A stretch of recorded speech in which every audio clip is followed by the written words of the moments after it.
Paris. I'm a web app and software designer. So the incident that happened in our poor resettlement, Zone E, so the kidnapping and the killing, that was my compound. On Monday, around 10 p.m., I usually go work out at the backyard, just my compound.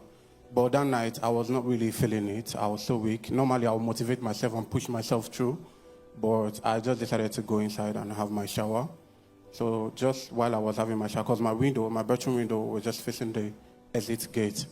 So I was just there having my shower when I was just hearing some noise from outside.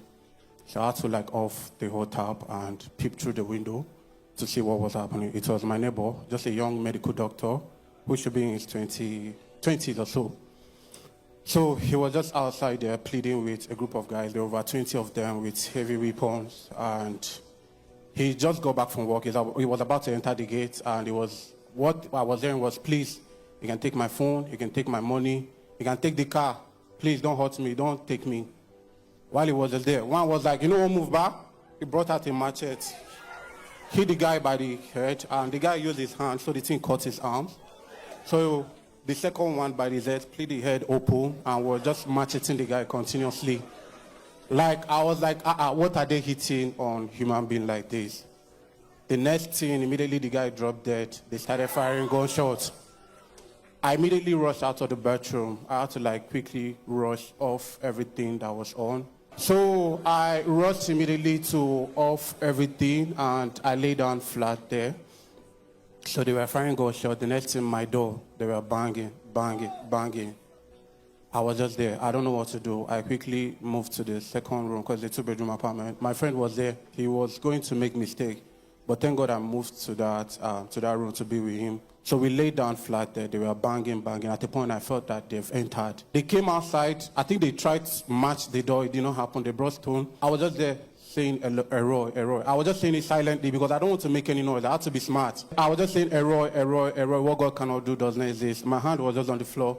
I was saying, oh, earth, you shall not receive my body.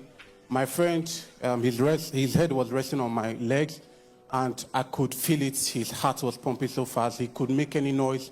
Anything could happen. I held his hand. Me too, I'm worried. I was breathing fast, but I held his hand, and I stood in the gap. I was saying the same prayer, error, what God cannot do does not exist. While I was doing that, I don't even know what happened. I think I dozed off for a few minutes, and I woke up again. Those guys were still there, firing gunshots. They divided themselves. Some were in this compound, some were in the next compound banging. My brain was totally shut down. I didn't even know what to do. The next thing, this thing continued. This thing started from 10 p.m. and it lasted till 1 a.m. So these guys did not even plan to leave. They did not plan to leave.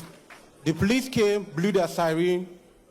Those guys fired gun. You could hear the difference between the gun. The police had to off their siren. The second set came, they fired gunshot, they had to off. It was the military general that was living around the area that called the military escort convoy, and they came. They started shooting tear gas.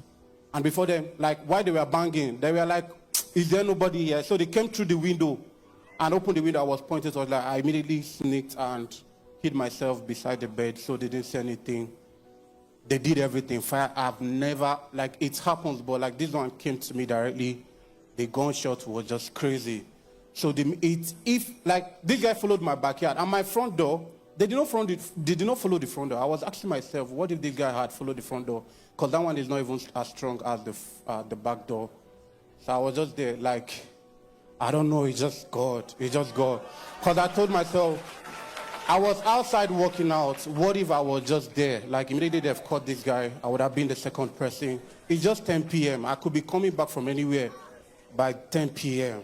The military came, they were shooting tear gas. They did not wear any masks. So it was the tear gas that scared them away. If not for that, those guys, I don't know what would have happened. So I'm alive today just by God's grace. I don't know, it's when the military came, so we had to I checked the time, and it was around 1 to 2 a.m. I was I can't be here. I had to quickly follow the military descent, found a shortlet and all of that. So I want to thank God for sparing my life. I want to thank Roy. I want to thank Papa for standing in the gap. So I just want to say thank you, Papa. Thank you.